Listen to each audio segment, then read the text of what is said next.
Here we go again. Pikachu. Alright. Oh, we're getting the names. Yeah, okay, so... What? It's not fire? Steel Psychic? You know, actually kind of looks like it. It's pretty amazing that it's not fire type, though. Whoa, it's all like... Sunset Strike or something like that. Meh! What happened to the fire? Oh, then, yeah, so the names are totally right. So they're both psychic type. That's kind of interesting. Alright, do your thing. Alright, do your thing. Okay, so they both have the little head thing. What is this? Moongeist beam? Yeah. Oh, yeah, so the multiple islands thing. Someone was totally right about that. Dang, look at the freaking world. Yep, and we already saw this. Choose your hero. Yeah, okay, so he is the professor. Cookie, what are they, rare Pokemon? Oh, here's the... Oh, we didn't meet Lily last time. I like her duffel bag. And... How? That gave me chicken skin! What? Wait, that's Rotom! Wait, what? The next generation... Wait, I can't read it. It's going too fast. What? How? Again, super short, and I guarantee this outro is going to... Oh! Wow, they cut it real fast. Hey everybody, I'm Jammer, and I'm pretty sure I'm wearing two different socks. Yeah, definitely wearing two different socks. But anyways, so the new Explorer, the region, new Pokemon trailer just came out. I feel like it was just the other day they just shut off the first one. And now this one's here, and it did show off, I mean, it showed off some new stuff. It kind of focused on the two legendaries, Solgaleo and Unala. Something, I don't know. We know their names. Basically, whatever trademark leaked a little while ago was their actual names. A lot of people saw that coming. What do you expect? And basically, okay, I gotta change socks. Hang on. There, much more comfortable. So yeah, we kind of knew what the names were already. Their typing, yeah, that kind of threw me off. The fire, he's not fire type. Solgaleo, the lion guy, he's psychic steel. I can see the steel type, I guess, or I don't know. I didn't really see any of it coming. Because now both of them are psychic types. The moon one is psychic ghost, and the lion one is psychic steel. And I didn't really, yeah, I don't know if this is unprecedented or not. Having our two figure-out Pokemon being, well, they're both two typings, but both sharing a common typing. So yeah, I mean, yeah, a lot of people thought it definitely, Solgaleo's definitely be a fire type. I mean, he's supposed to be the embodiment of the sun, but no, I mean, not at all. Matter of fact, pretty sure, isn't he weak to fire type? Actually, I don't, isn't steel or psychic weak to, you guys can correct me, I'm not that smart at this stuff. But yeah, it's really interesting. I think it's actually pretty cool typings for the both of them. Their little special powerful move, I mean, it was kind of weird with the moon one or whatever, where it was just like staring at the back of her head for like, you know, a bunch of seconds, just like, okay, do the move already. I don't know, is she thinking about, should I do it or not? And then, I mean, I guess they look pretty cool. I don't know, I mean, it's not like I was completely blown away at how amazing the move looked. But, again, these still look like pretty cool Pokemon. Me, personally, I'm going to kind of go on a weird tangent here, but, I mean, this is, probably a lot of people may or may not agree with me, but I feel like the Legendaries, over time, have slowly started to have less character, and started just becoming more and more just, like, beings of just power, and that's all they are, really. Like, if you look at, the Legendary Bird Trio, or the Dog Trio, and then compared to, you know, X and Y's characters, and then, you know, these ones, these look like, they don't look like actual animal, or they don't look organic anymore. They kind of just like mechanical, or even just like, just sentient beings or something. I don't know, it's just, so overall, the designs, is like, after thinking about them a lot more and seeing them now, I don't know how much of a fan of them anymore. Granted, it's like, that's just the trend of them nowadays, of, you know, the big legendaries. So, I mean, I can't be too much to complain to it, because it's probably just going to stick around. They're not going to change how they're going to look. But I always really preferred the old ones, where they looked like, you know, still organic beings, still, like, among the ecosystem of Pokemon. These ones totally look like, you know, I mean, granted, they're supposed to look like they're from space, I guess. So these guys, I mean, I guess, fit the bill. But, like, you know, even Xerneas, in a way, kind of looked like, you know, just not even, it was just too much, or, I don't even know what I'm wording. Maybe you know what I'm saying, maybe you don't, just leave me there in the comment, but anyways. So they showed off, they named some new characters. Kukui is definitely the professor. So that means the little mustache dude that gives you the Pokemon, or is there helping you, maybe he's either the retired professor, maybe just some old monk that has like the Pokemon somehow. He's like, in my old travels as a Pokemon trainer, I have these 3, and you can have one of them, or something like that. And then we learn about Ellie, Lola. I don't know. I think it's Ellie. I can't remember. I'd have to look back. You guys are gonna hate me. But anyways, so we learned that that's his assistant. Honestly, she was just there for like a brief second, but she's probably gonna play an important enough role. I mean, there looked like one point where she was like in danger or something like that, so maybe you're gonna have to like save her, or I don't know. And then they also introduced Hal, which is gonna be your, they didn't really say what he is. He just said your friend on Alola. So, friend, rival, I don't know, the colleague. I don't know what he really is. What if it's like the anime, where literally he's just like Brock or Misty, and he just travels with you in your whole journey, and yeah, I don't know, that's story element there, and maybe, I don't know, who knows really. So it's kind of interesting that they didn't actually designate him as the rival, because, I mean, maybe they would, I don't know if that's been a precedent before where they've actually just said, this is definitely your rival. So, I mean, being your friend, I don't know. I really don't, maybe they're nixing the rival entirely, and then just the friend is just going to be your friend, which I don't know why they would do that. The competition between the rival is like really fun part of the game, and fun part of the series, so I don't know if that'd be a thing they'd want to actually get rid of. But anyways, so yeah, they introduced those 3 characters. Yeah, pretty cool.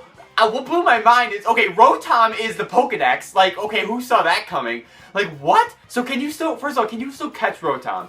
Probably, I mean, if you trade him in. I don't even know if he'll be catchable in the region, probably, at this point. But what the heck? So that means now everyone has a Rotom? Like, doesn't that kind of not make canonically sense? Because isn't there, I don't know, correct me if I'm wrong, but Rotom's legendary, right? Which means there's only one?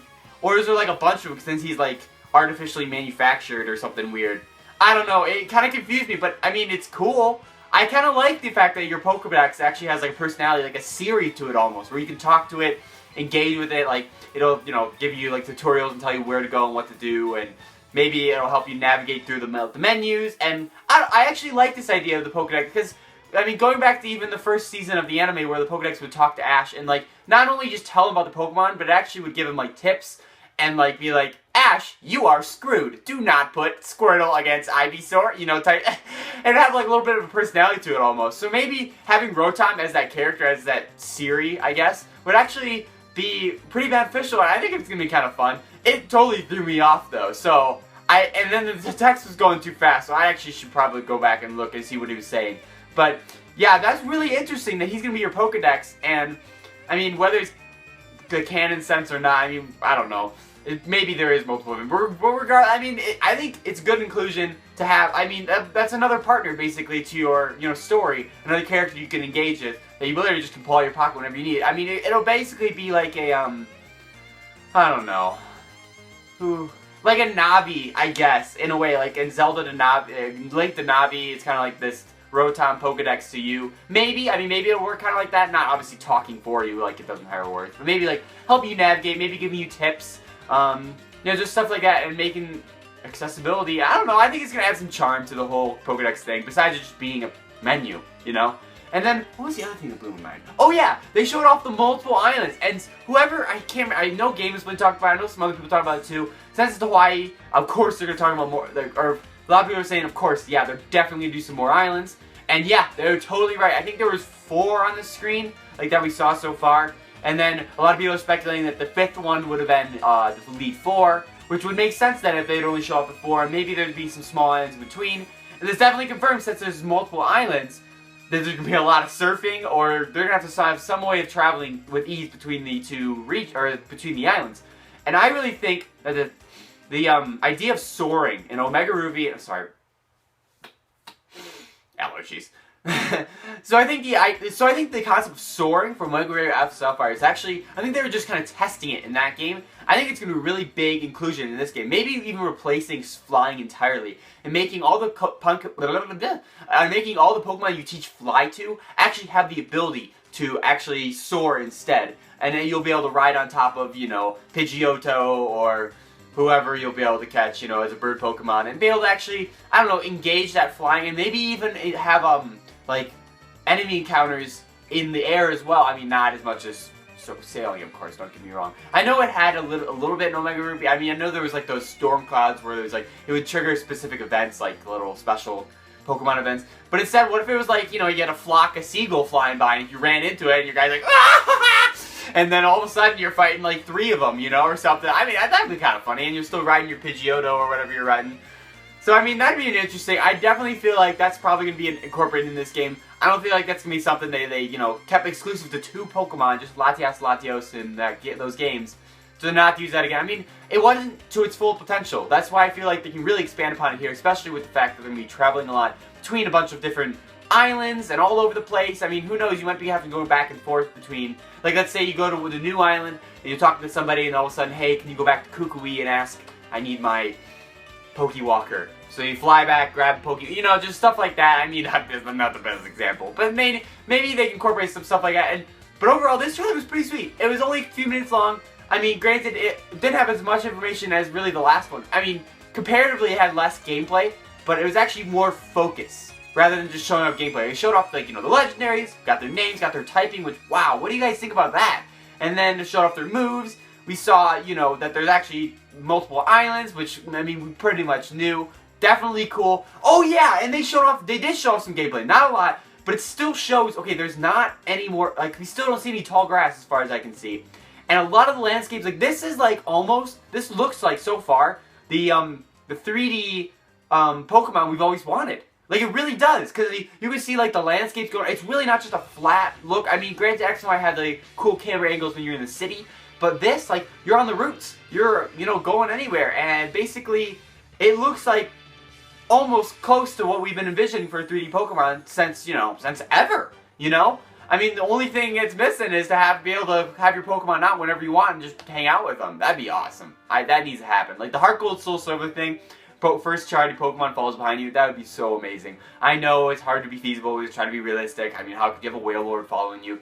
But maybe just suspension of disbelief just so it wouldn't happen, because that was such a cool feature. And I love how in the anime we're basically, like, whenever they get to a picnic spot, they don't just drop out all their Pokemon and just hang out. I want to be able to do that. I just want to be able to hang out with my Pokemon, just kind of walk around, just like watch them like playing around with like an apple, or kind of like Snap merged with the main game. I don't know, I'm getting off track. But yeah, I think this game is shaping up to be really cool. Oh my gosh, and there's this other thing I forgot to mention. I think it was Digitimes. It was also mentioned by Nintendo Inquirer that I think it was Pokemon Japanese website had updated recently with this new trailer, and someone translated it, and it said that they will be during the Treehouse live stream. Can you imagine live stream? It's just like on a screen. Ah! So yeah, on the Nintendo Treehouse live stream, they actually said they're going to be featuring Sun and Moon. They're going to be featuring some Pokemon Go, interview with the developers. So hey, you know what? Maybe this digital event, like not a digital event, maybe they're just going to be extending it in a Treehouse format, where maybe they'll fill up the huge gaps with Zelda, and then have maybe they're actually going to show off more than we thought. Maybe, because they did just say the only playable thing on the show floor is going to be Legend of Zelda Wii U, and /NX, I guess, at this point. So, maybe during this Treehouse event, they're actually going to, you know, I don't want to get my hopes up just yet. I mean, I don't want to get crushed like I did when they first announced how terrible these freaking E3 plans are. But you know what? I'm glad that they're finally smarting up, wising up, and deciding to show Pokemon at this E3, because, I mean, this is the time to show it. These 2 trailers have just shown how powerful freaking the pull of Pokemon is and how crazy the internet goes over it. If they don't show it off at E3, that's unbelievable. And then Pokemon Go is supposed to be there too. That's awesome. And maybe we'll even get a release date. It's following, you know, maybe the next few months or something like that. So yeah, guys, let me know in the comments, what do you guys think about this trailer? The typing of the legendaries, you know, just the thought of it in probably being close to the 3D Pokemon we've always wanted, you know? Just let me know all that in the comments, and definitely give this video a huge awesome like, give me a ton of support, and you should check out this other video I did. So it's a skit of Star Fox Zero, where Nick and I are pretending to be pilots in an R-Wing together. It's hilarious. Check it out. I'll put a link in it, annotation somewhere. Definitely check it out, and give it a like if you definitely liked it. And if you want me to do more like that, let me know. Yes, I'm just doing a little self-promotional at the end, but you should check it out. It's really fun, and I worked really hard on it. So anyways, guys, I want to thank you, as always, for watching. Subscribe if you already haven't. Tons on Nintendo, Pokemon, the Star Fox skit, other stuff, E3. It's going to be great. Well, good enough. So yeah, thank you again for watching, and I'll catch you in the next one. See ya.